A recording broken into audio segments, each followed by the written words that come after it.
This is the beginning of a 5-part series on the thought and lives of important Black Presbyterians in the United States. This is a sequel to the one that I offered last year at this same time period. Those of you who were here will remember that that series last year in January was designed to be an overview of race relations, Black-white relations in particular, in the history of American Presbyterianism that went all the way from the early 1700s to the 21st century. This sequel focuses exclusively on the Black part of that experience. And I want to focus in particular on 4 figures, figures that I consider to be representative. They're distinguished, they're noteworthy, but they're also very representative figures. And they represent 4 different stages in the unfolding of the Black experience in this country. The first is Henry Highland Garnet, about whom I will be speaking this morning. Then Francis Grimke. By the way, Garnet represents the era of slavery.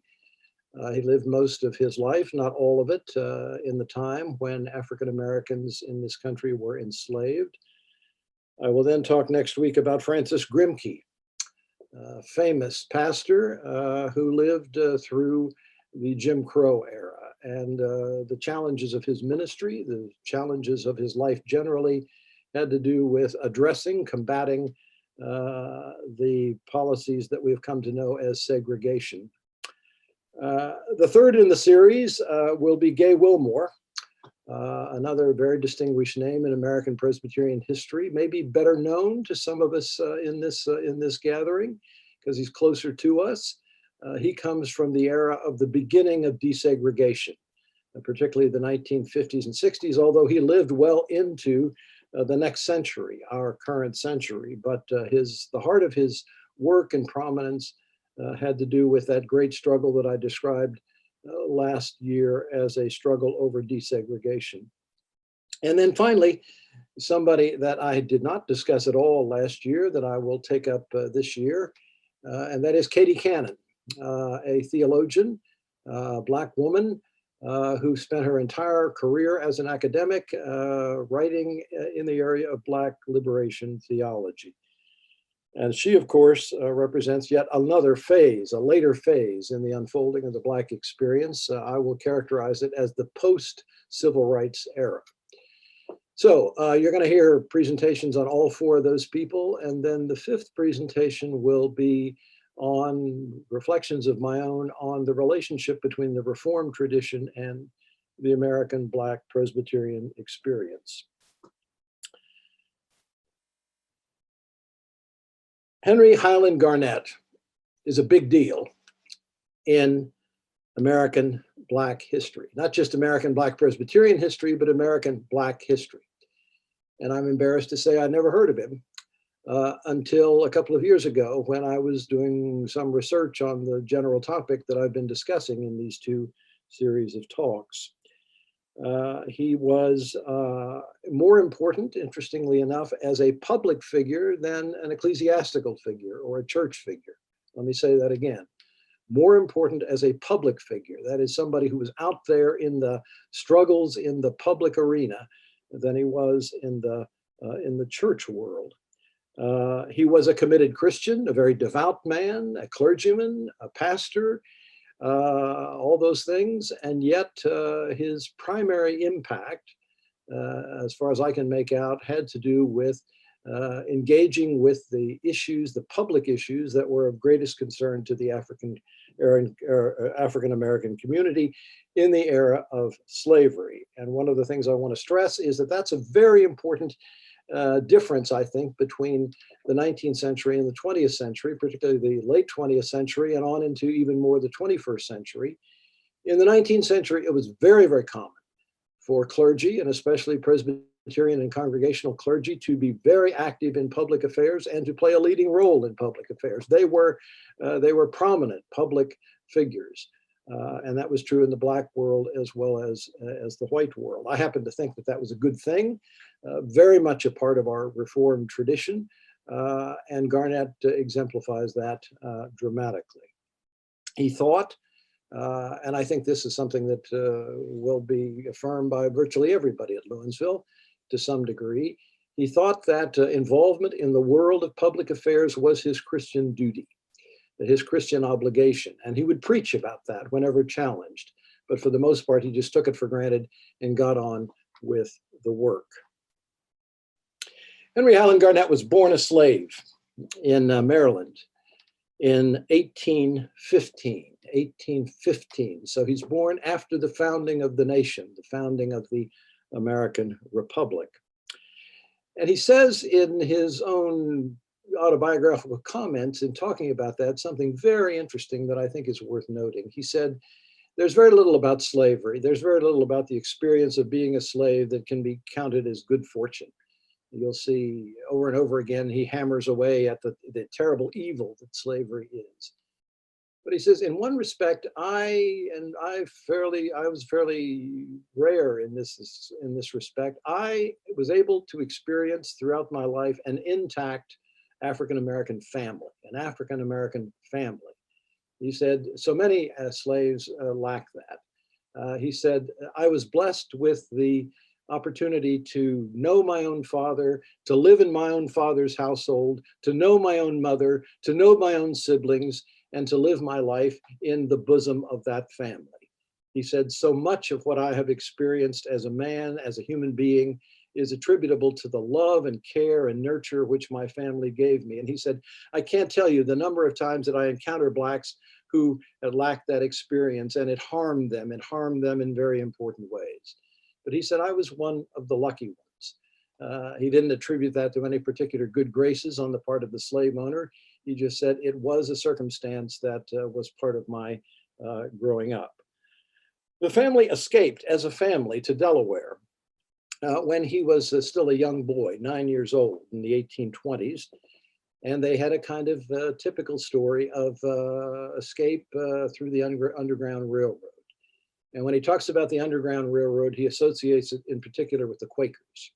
He says the Quakers were the people who made it possible for us to move successfully out of that scourge of slavery and into a free life. They gravitated first to Delaware. He said, I can't, several times he says, I can't, even as an old man, he says, I can't exaggerate the exhilaration I felt in moving into freedom from that previous state that we were in. The family was spirited off to New York City very quickly by Quakers, and that's where they lived for the remainder of his parents' life. His siblings, he had several siblings, and they scattered to various places in the United States in the years to come. One of the things that is characteristic of Henry Highland Garnett, and you'll see this with the other people I'm talking about, he had an enormous appetite for education. He was one of those people, he just took to schooling. He liked schooling. And by the way, it was very important in the whole making of the case for the humanity of Blacks. And that was an issue in the time of slavery. Are they really human beings? Are they fully human beings? One of the most important things that people like Henry Highland Garnett tried to establish was that give a Black man, give a Black woman an opportunity to go to school, and they will take to it. And of course they did in large numbers. And Henry Highland Garnett was a sort of perfect example of the kind of zeal for education that could develop in the Black world. His first experience in education was a free school for Negroes, as it was called, a free school for Negroes in Manhattan, which he was able to attend through the good graces of, and here comes a theme, a Presbyterian pastor. He said, those Presbyterians, they're always interested in education. And he said, early on, we went to a Presbyterian church, and there we found a pastor who singled me out and my siblings out as people who needed to go to school. And he made it possible for all of us to go to school. And we went to school, And he said, I prospered in that education. And not only did he prosper in that sort of, it would be an elementary school, but then he was sent to New Hampshire to a middle school. And then eventually, it took a period of years. As far as I can figure out, he was probably going to school like some of the rest of us in this group for a long time, over a decade. And he found his way into an institution that I think Kathy Saunders mentioned in her presentation on Lewinsville's experience in race relations some years ago. I'm not sure, Kathy, but the institution to which I'm about to refer is Oneida Institution, an Oneida Institute, which was a school founded by Presbyterians and Congregationalists in New York State, upstate New York. And by the way, one of the things that's fascinating as you learn about these figures is that you learn things about certain regions of the country. And during this period of the struggle over slavery, upstate New York on into Ohio was a hotbed of Presbyterian and Congregationalist abolitionism. Let me say that again: Presbyterian and Congregationalist abolitionism. These were people who were hot on the issue of slavery, hot to get rid of slavery. And so they were founding all kinds of institutions. Kathy made reference, I remember in November when she spoke in this forum about the Lane Seminary people in Cincinnati who were abolitionists and actually almost destroyed the seminary because they were so active in abolitionist causes. They were connected with the Oneida Institute, as were the people who founded Oberlin College. There was a kind of triangle there. The Oneida Institute, which was a school created for Black and white students alike. It was a kind of a beginning approach to integrated education. And by the way, that was another very dangerous idea: Blacks and whites going to school together. That was a pioneer institution in that regard. One of the most interesting things also to underscore about that institution and the education of Henry Highland Garnet, which goes to something which is near and dear to my heart, is the whole philosophy of education. What they got at the Oneida Institute, believe it or not, was a very rigorous liberal education, a liberal arts education, which meant, believe it or not, that young Henry Highland Garnet learned Latin, learned Greek, even learned Hebrew, got him ready for his theological education, and of course, an enormous immersion in the classics. And so he became, and by the way, he was very similar in this regard to Frederick Douglass, who had a very different kind of experience, but ended up with the same kind of education. Both of those men were products of a very tough liberal arts education, which prepared them not only to learn these languages, but to know about history and philosophy and all these things which they called upon in their teaching, in their lecturing and their public activity. In the process of getting this education, Henry Highland Garnet felt called to the ministry. By the way, at the same time that he felt the call to the ministry, he was also becoming an active abolitionist. Those two things in his mind were closely intertwined. I'll say more about abolitionism in a moment, but those were right from the start in his ministry as a clergyman. He saw there was an intimate connection in his mind between the cause of abolition and the Christian gospel.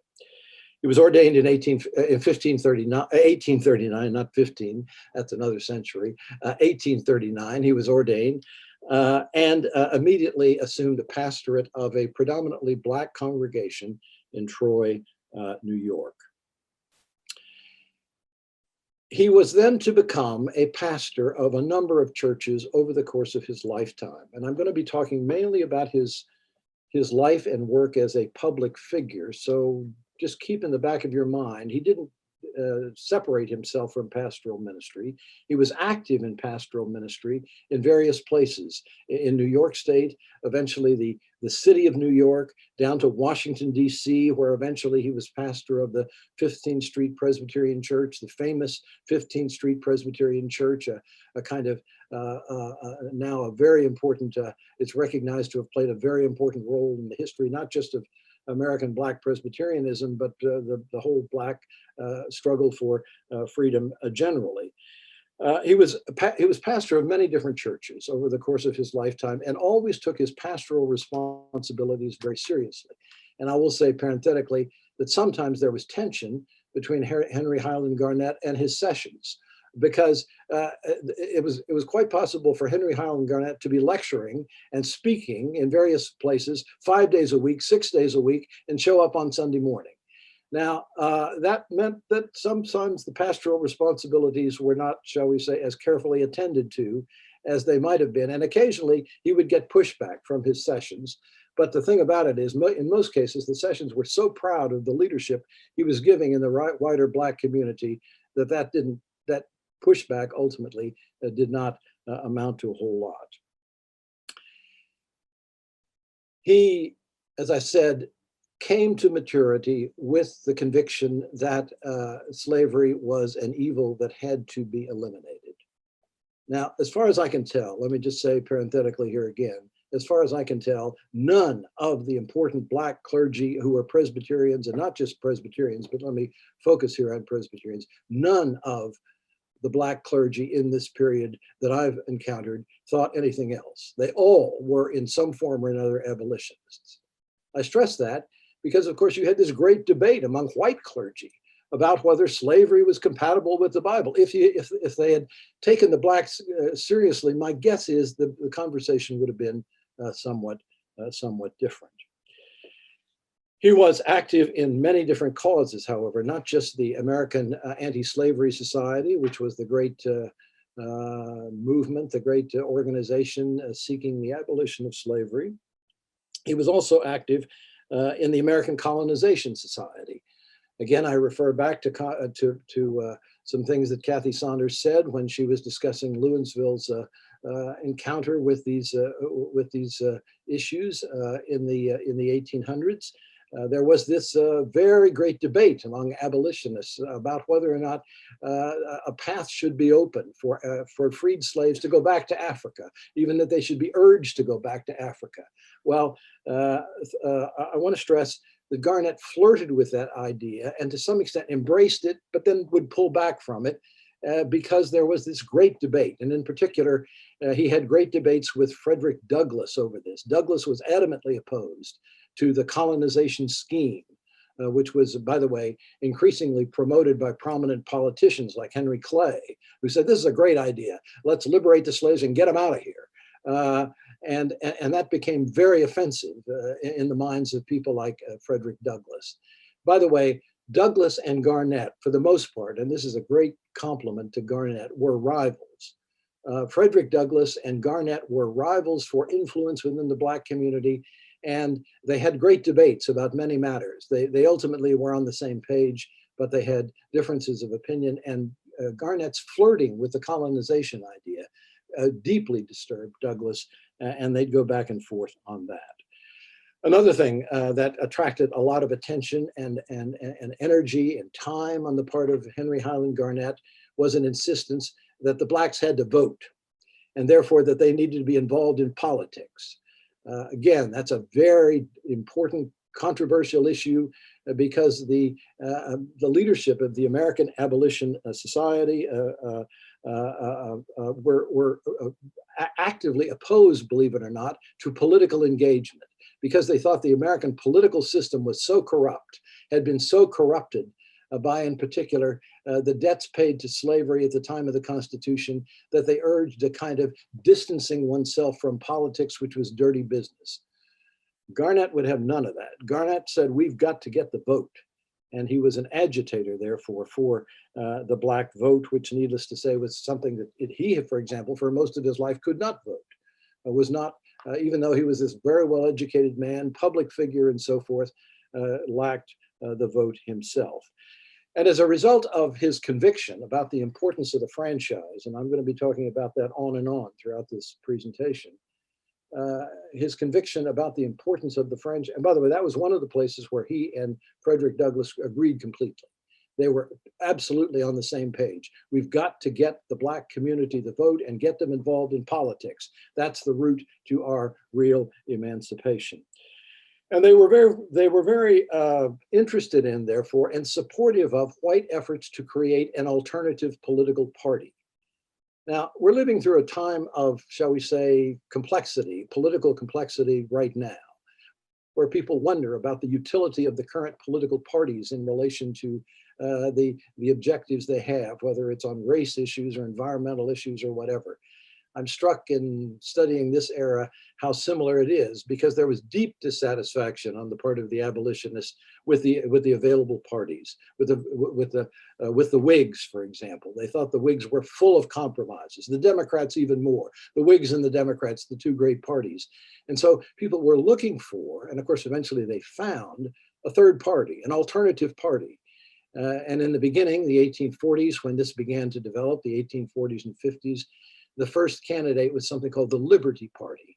And Garnett was a very active proponent of the Liberty Party, creating the Liberty Party. And then, particularly in the Midwest, particularly in the area known as the Northwest Territory, there was an urge to gather whites around the issue, working class whites in particular, around the issue of free soil, free labor, as a sort of counterpoint to enslaved labor, and there emerged something called the Free Soil Party. The Free Soil Party was an attempt once again to create another political party, but ultimately, and I'm sure most of you know this, the seeds of the Republican Party were laid in that period, because out of the Liberty Party efforts, the Free Soil Party, which were never really terribly successful, especially at the level of presidential politics, eventually you get the Republican Party. And of course, the standard bearer for that party eventually is Abraham Lincoln. And that means, a very important thing to note, by the time we get to Lincoln, and I'll be talking about Garnett's view of him, by the time we get to Lincoln, Garnett is almost a Republican. He's very close to, he's so affirmative about certain positions taken by Republicans that he's almost, not quite, but almost a Republican loyalist.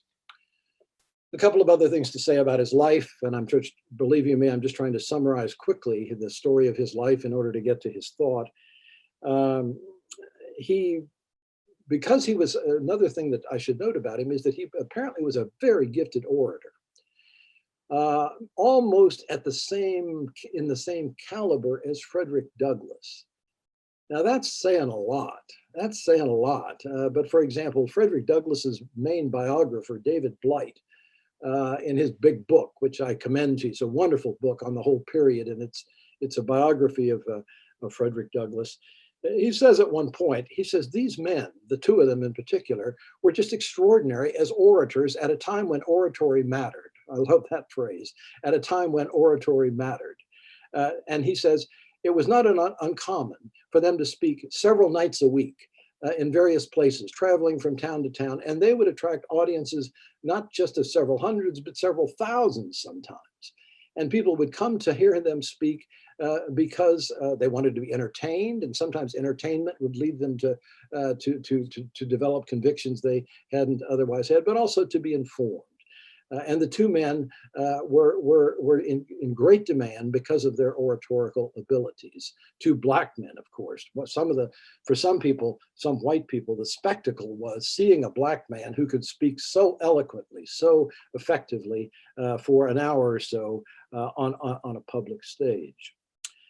Both men, as a result, were invited to go to Europe, to speak in various places in Europe, and became a kind of, in both cases, cause célèbre, particularly in the United Kingdom, but also on the continent of Europe.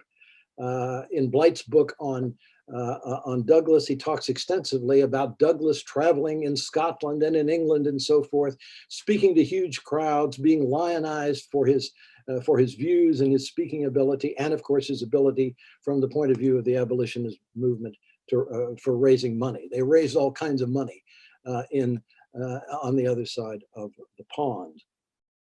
And as a result of that, for a brief period, when Garnett was in the UK, he was so enamored of the Church of Scotland and the support he got from the Church of Scotland that he agreed to be commissioned by the Church of Scotland for a couple of years as a missionary to Jamaica.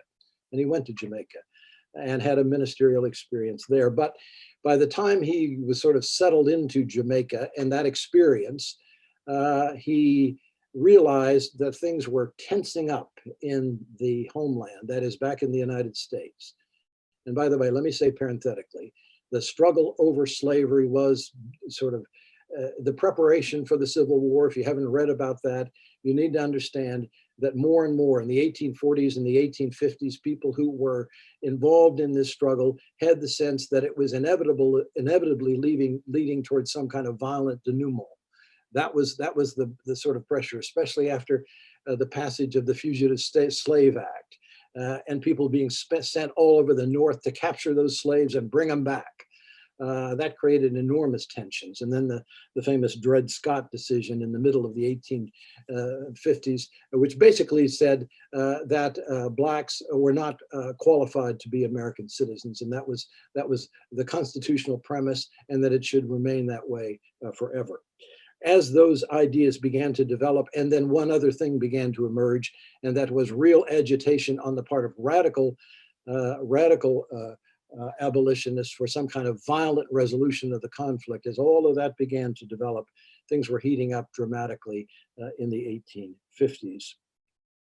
When the Civil War came, he was back in the United States, and he was the pastor of the 15th Street Presbyterian Church in Washington. And he became a very active recruiter of Black soldiers. Both Frederick Douglass and Henry Highland Garnett had to make the case for the legitimacy of the Union Army's recruiting Black soldiers. That was a very controversial issue. And they made that case very strongly and credited themselves. They weren't the only ones, but they were among the key figures who were credited with winning the federal government over to that idea. And partly as a result of that and interaction that Garnett was having in Washington with all sorts of Republicans, and keep in mind he's very close now to the leadership of the Republican Party in that period, as that party is coalescing as a major party.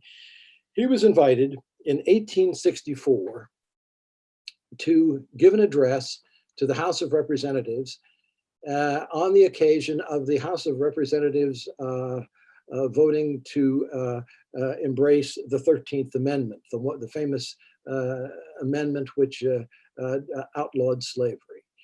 And he gave an address there, famous address, called "Let the Monster Perish."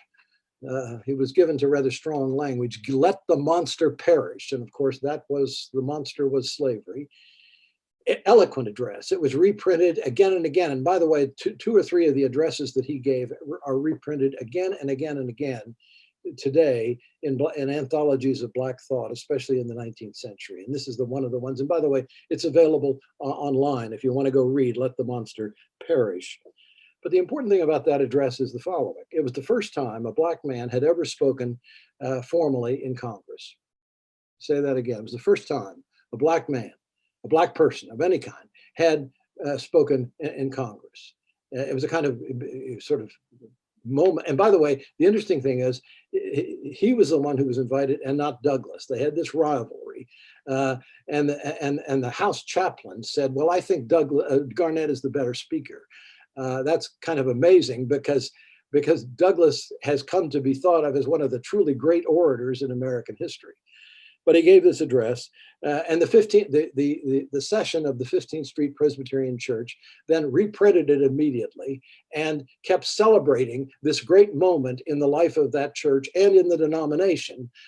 I'm yet to find any white sort of acknowledgement of it among Presbyterians as a great moment for the Black community, but also for whites. After that, he then became, just to sort of complete the picture here, he became a very active proponent of Reconstruction. Keep in mind that Reconstruction was a very important task that came after the Civil War.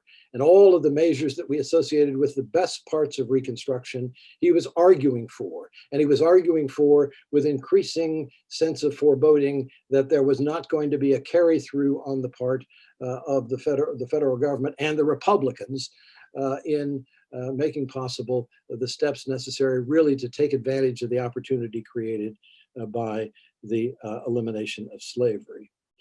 In his last years, two things happened that are worth noting. three things. One was the loss of his wife. He married a woman who was the graduate of that same Oneida Institute. As far as I can tell, they had a wonderful marriage. They had several children. They were devoted to the same causes. She passed away in the 1870s, and it was a great blow to him. He's characterized as somebody who was not the same after her death. He also left the ministry for a brief period to become the principal of something called Avery College in Pittsburgh, Pennsylvania, a college created for Blacks. He saw that as an important part of his mission, and for a period he was involved in that. And then near the very end of his life, in the early 1880s, he was appointed to be consul general, which amounted to the ambassador of the United States to Liberia. At the very end of his life. And he saw that as a kind of achievement. He went there, as one author characterizes him as a kind of broken man, for reasons I'll get into in a moment. But still, he took pride in the fact that he had been appointed to this official position. And he died in Liberia in 1881 and said shortly before his death that he counted it a great blessing that he would be buried on African soil. Well, that was a very interesting observation about it. He always had a sense of African roots and being an African, somebody who had descended from, as he says at one point, African chieftains. Now, with all that as background, I want to get to his thought, which is interesting to say the least, and understand that I'm focusing here on just a part of the thought of a very complex figure. The premise of his work in public affairs throughout his entire life was this: slavery is an abomination in the eyes of God. Let me say it again. Slavery is an abomination in the eyes of God. It is contrary to everything Christians say about God. And it's the Christian duty to do everything one can to defeat it and to get rid of it as soon as possible. Slavery is an abomination in the eyes of God. It is contrary to everything Christians say about God. And a Christian duty is to get rid of it as soon as possible. And because he held that view, he was very sharply critical of white Christians generally. He said again and again and again, they are complicit in slavery. Sometimes they advocate slavery. He said, I just can't understand how they possibly can have that view. You can imagine why, you can understand maybe why the white community was not particularly enthusiastic about taking him into account. But the question, the big strategic question, and that's what I want to focus on here, is the following. Here, as a man of affairs, as a man of action, how do you do that? How do you get rid of slavery? So many of us look at the world and see something that we think is evil, something that we think is at least unjust. How do we get rid of it?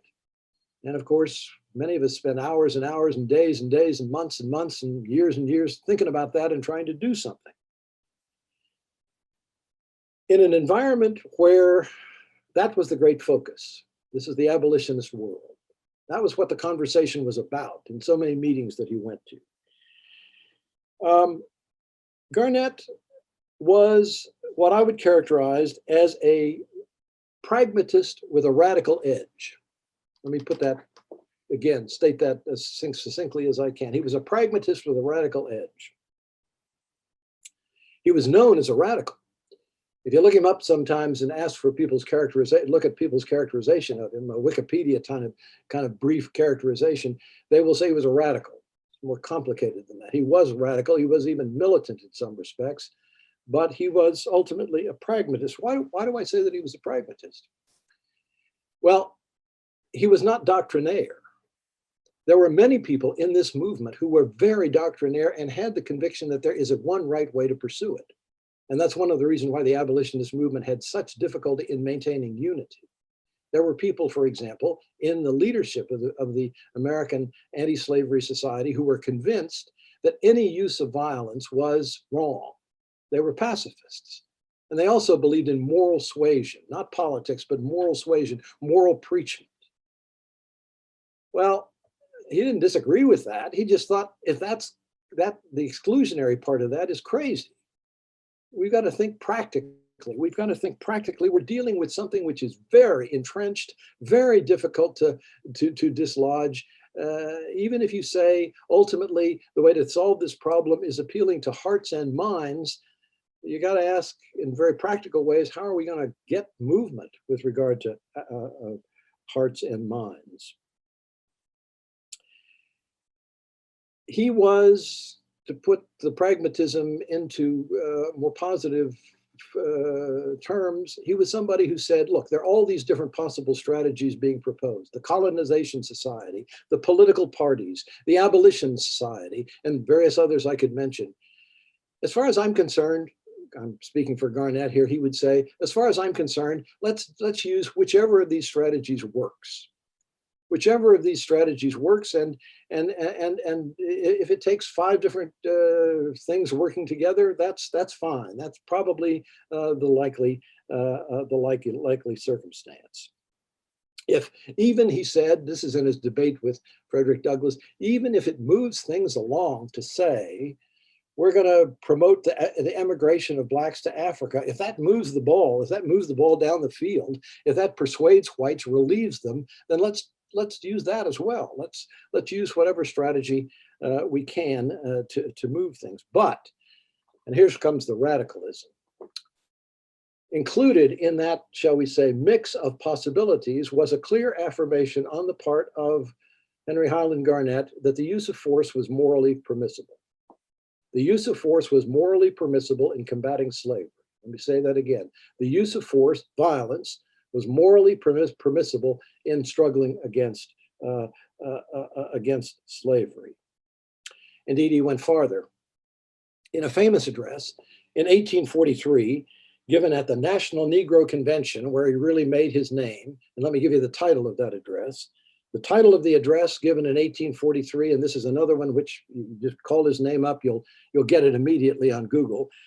An address to the slaves of the United States, a call to rebellion. An address to the slaves of the United States, a call to rebellion.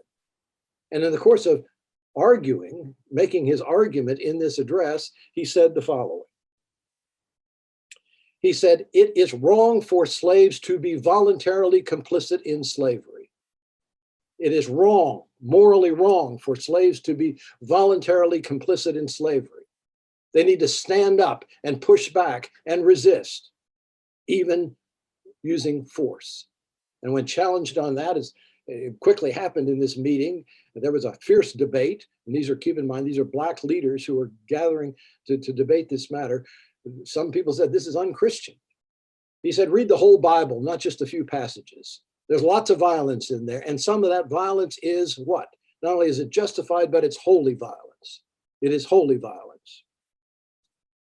But also in making this appeal for the use of force, if necessary, keep in mind, if necessary, there are all kinds of he wasn't just arguing for the use of force.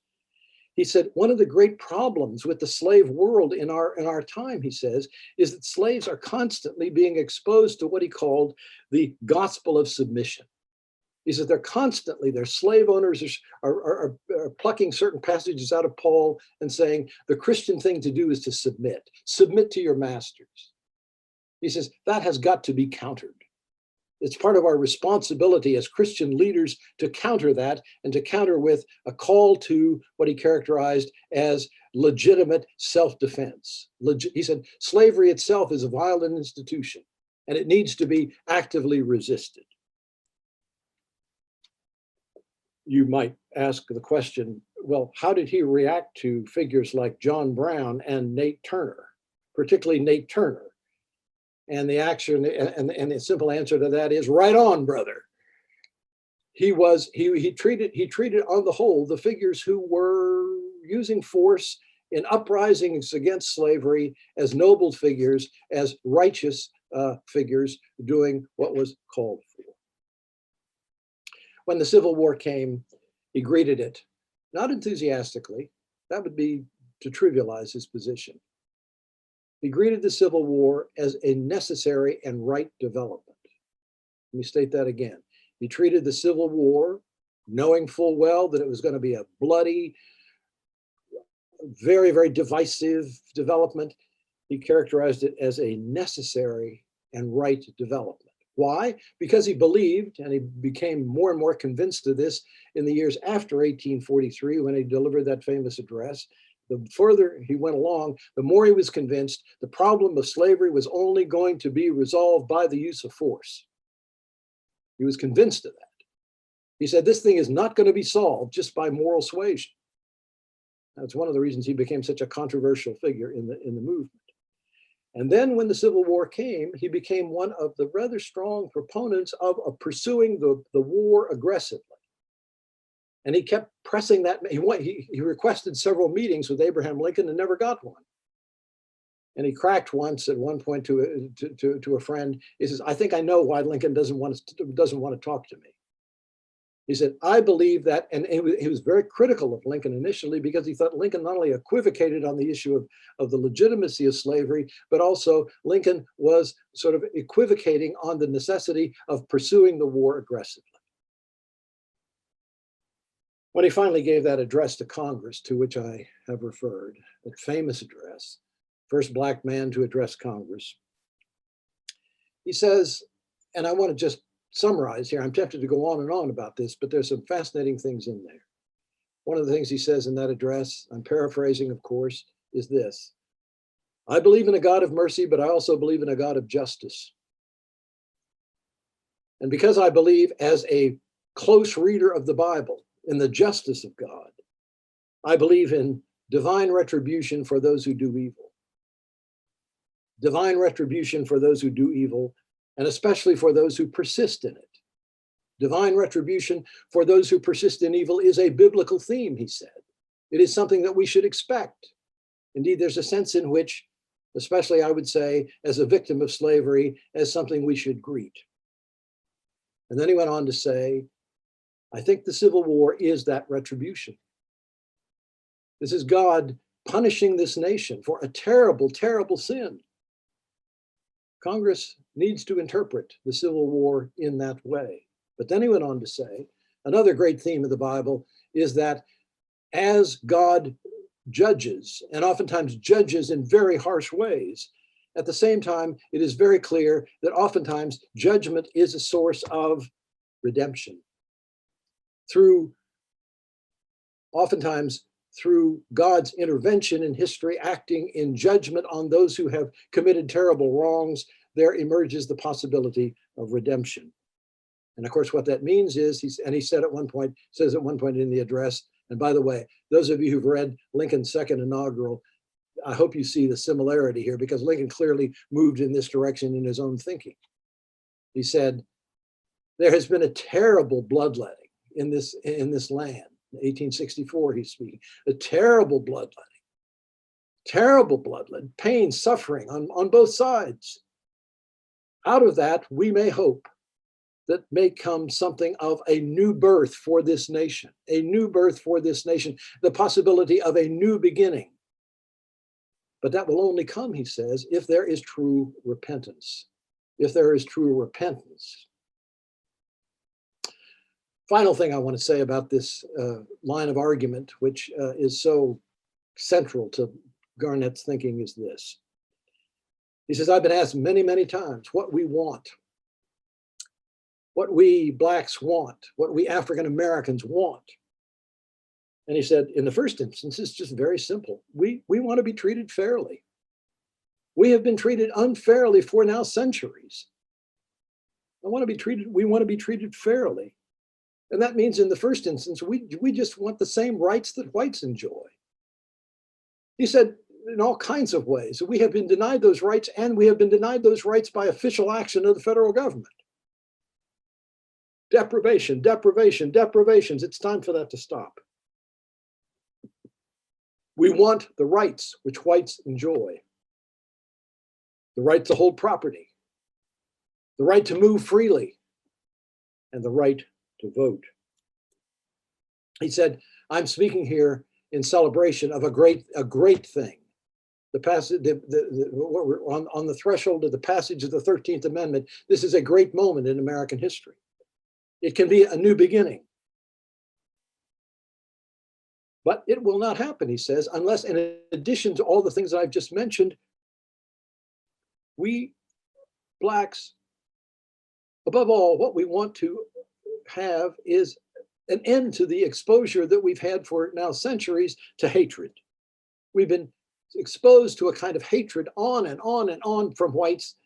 That's got to go. That's got to stop. That's got to be replaced. And then the final thing he said, which has become a theme, of course, of later Black thinking a great deal, is he said, we don't want anything except one other thing, and that is justice. A great wrong has been done to us, and there needs to be recompense for that wrong.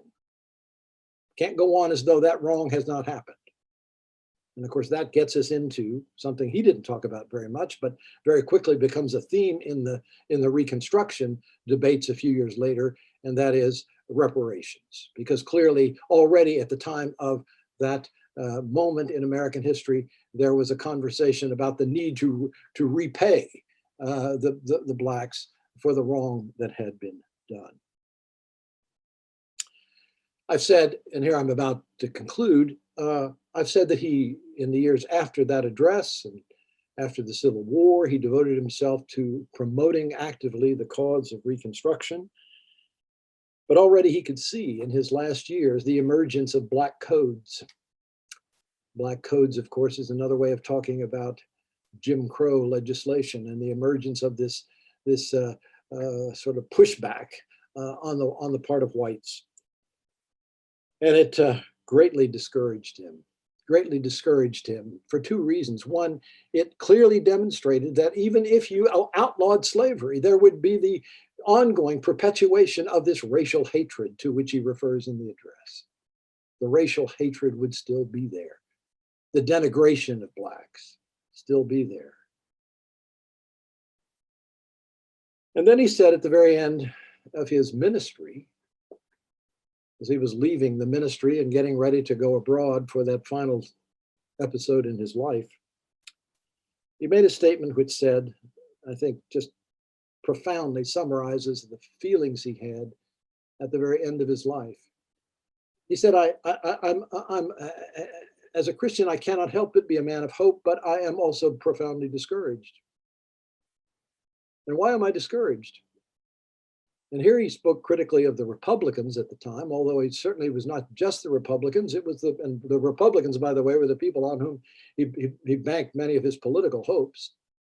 But not just the Republicans. He said whites generally. It is very clear now, and this was above all whites in the North, not the South, and whites in the church.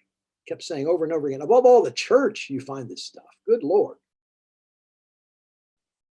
He said, it's very clear now, as the aftermath of the Civil War is beginning to unfold, that whites are much more concerned about peace in their own family than they are justice for us. Northern whites in particular are much more concerned about making peace with their fellow whites in the South than they are justice for us. Let me stop there. Entertain your questions. And if you could use the raise hand function, that will make it easier for me to see who has a question. It's under reactions, probably at the bottom of your screen, but that depends on the kind of device you're using. And thankfully, we've got a few minutes. I did not go to the bitter end.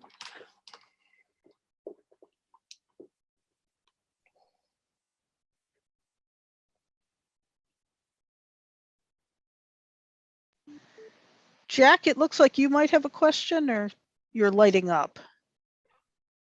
I'm not yet, but thank you, Kathy, for your. I see one. I see one from Rob. Yeah, Bruce, Frederick Douglass is much spoken of today in both the Black and white community, as to a lesser extent as Grimke. Garnett isn't, it seems to me. Despite his accomplishments, he doesn't seem, even and I'm no expert here, but even in the Black community, it's not a name you hear much. Do you have comments on that at all? It's a wonderful question, and it's a mystery to me. And I would say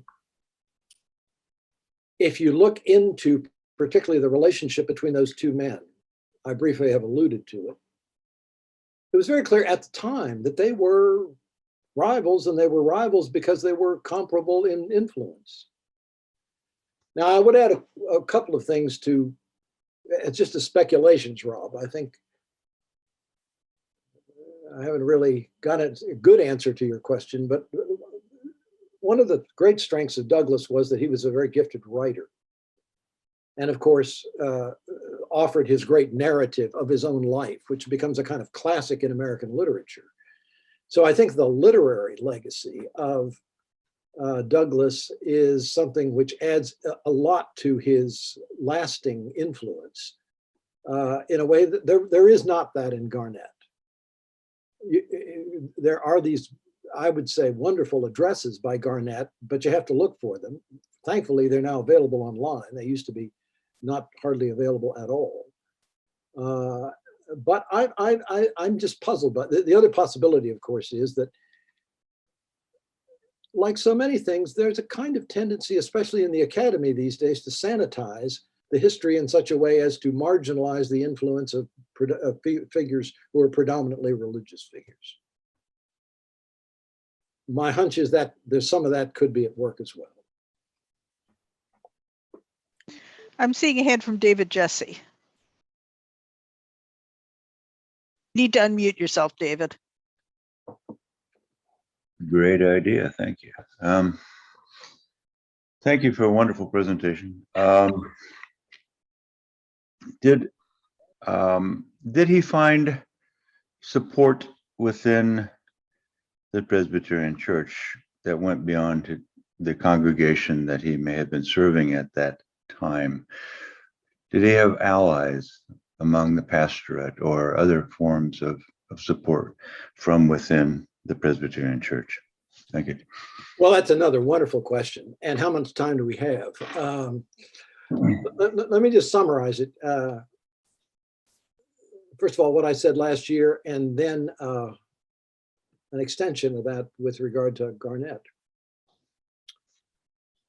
I said last year, in sort of providing an overview of white-black relations, two things. One, among white Presbyterians, there was deep division of opinion about the legitimacy of slavery.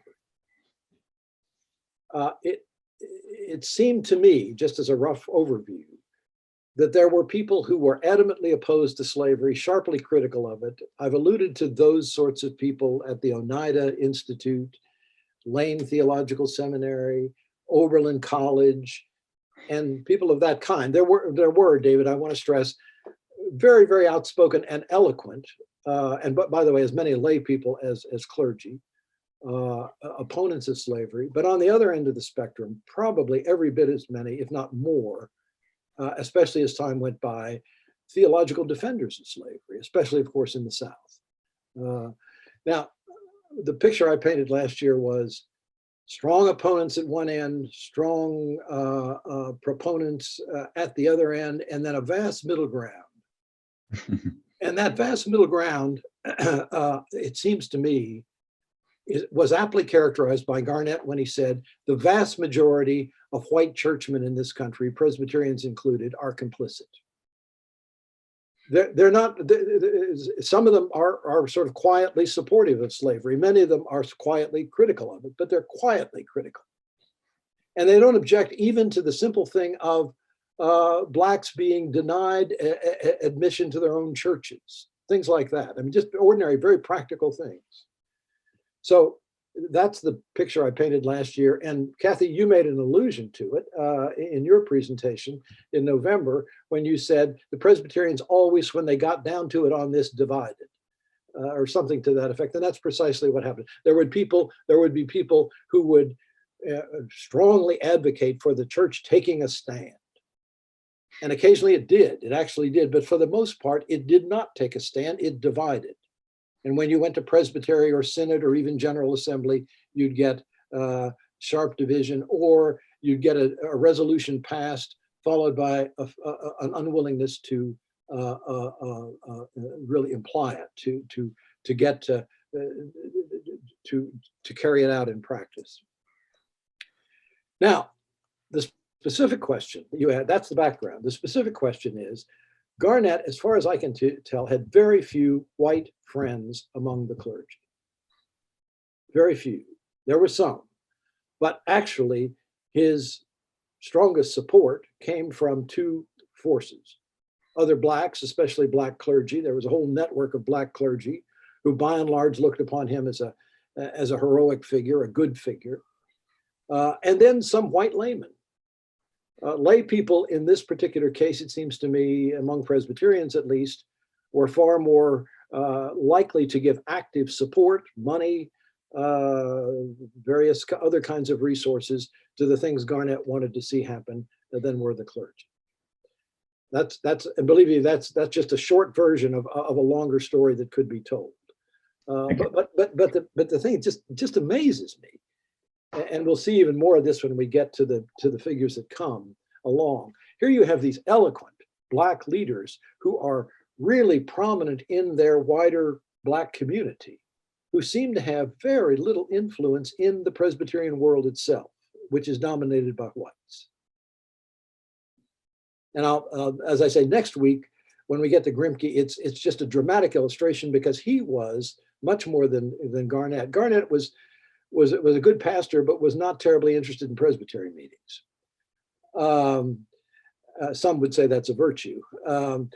But Grimke, on the other hand, was a very devoted churchman and actually had, I'll talk about this next week, had some fierce debates with white clergy on the floor of what now is National Capital Presbytery. So, but we'll get to that next week. Sorry for being so long-winded. Jack? Was there any, following up on David's question, was there any lasting footprint in the theological schools, in the curriculum that was being taught, in any of the entities or the loci where future ministers were being trained? Was there any theological changes in those institutions that were training the next generation of preachers? That's another wonderful question. You guys are really on it today. Let me just say that is a question that I am ill prepared to answer, but I have a hunch about it. Mm-hmm. And the hunch is this: not much at all. I mean, that, as you know, that is an area where things that are happening in the church that are important can make can have a direct impact upon the wider church. Yeah. If you've got somebody in a theological seminary who's presenting this to students, the future generation of clergy are in a position to know about it and so forth. As far as I can tell, very little of that, if any. But now let me add to that the following comment, and you'll see that this comes to something I'll be talking about in a few weeks. One of the things that happens in the 1960s and 70s, and you know about this, but I'm going to be highlighting it, is the emergence of something called Black theology. Yeah. It's in the 1960s and 70s that you begin to get Black theology as a sort of self-conscious practice among certain people who are teaching in theological seminaries. Sometimes called Black liberation theology, but let me just narrow it down and say Black theology. Now, why would you need a Black theology? Why would you need to have something called a Black theology? And most of the defenders of that would say the following: it's because the only thing that's ever been taught in the seminaries is white theology. So, and then they would go on to say, there's a voice missing here. And the first appointments of people of color to Presbyterian, to positions in Presbyterian seminaries, faculty positions, was in the 1960s and 70s. It's the first time. First time. Not until then? Not until then. Oh my Lord. Now let's we get too self-flagellating here. They were not, the Presbyterians were not alone in that, as you know. Right. Absolutely. So the whole idea of, and by the way, for the longest time, the whole idea of having a Black professor was kind of made people uneasy, if not just they would dismiss it. Gay Wilmore, who taught at Pittsburgh Seminary, and I'll be talking about him in a few weeks, says that when I was appointed to the faculty of Pittsburgh Seminary in the 1970s, I was, aside from one other person, the first person to teach in a Presbyterian theological seminary, a person of color. Hmm. So that's a sort of preview of coming attractions. Wow. Thank you. Carol Bastian.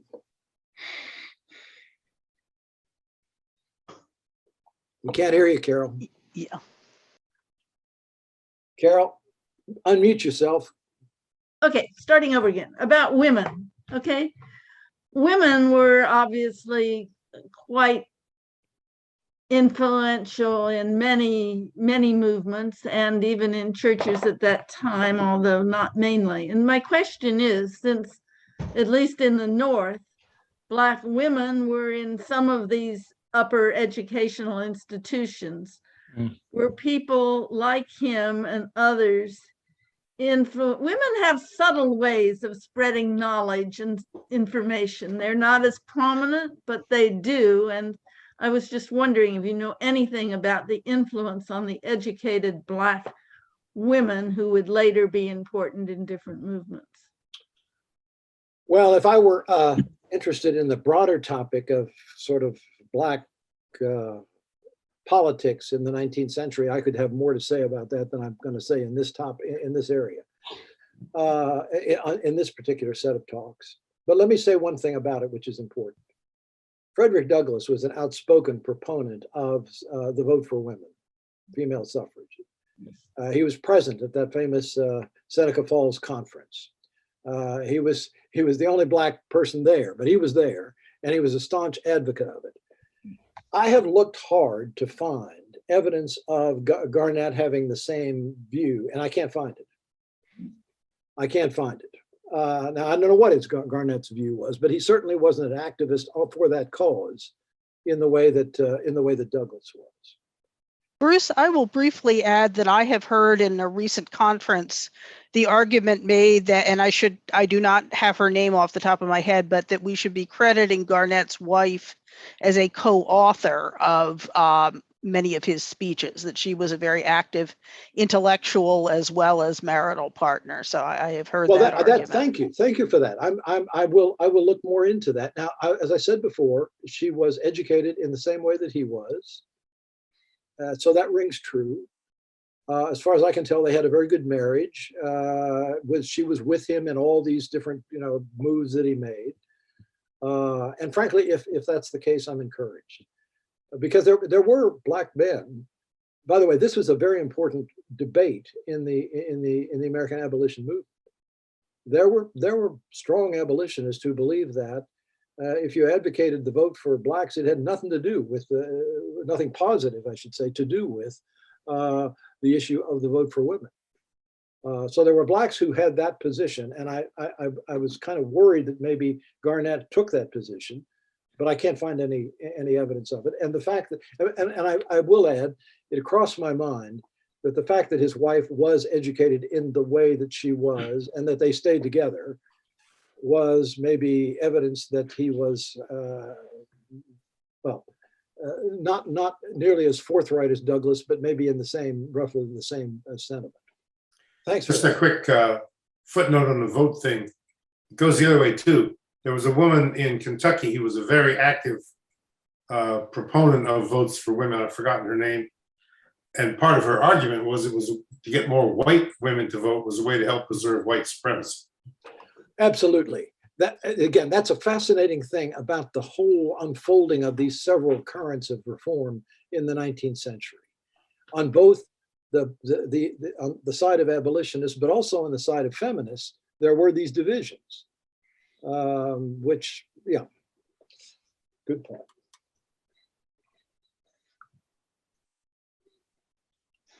Well, I think we are about at time. So Bruce, I think maybe we should say thank you. Maybe you could give us a preview of next week. Francis Grimke, who was, as I said, the pastor of the 15th Street Presbyterian Church. I would say, and by the way, much more theologically sophisticated because theologically trained at Princeton. So that's an interesting sort of step in this. But just as a little hors d'oeuvre, getting ready for next week, Grimke was the man who married Frederick Douglass and his second wife.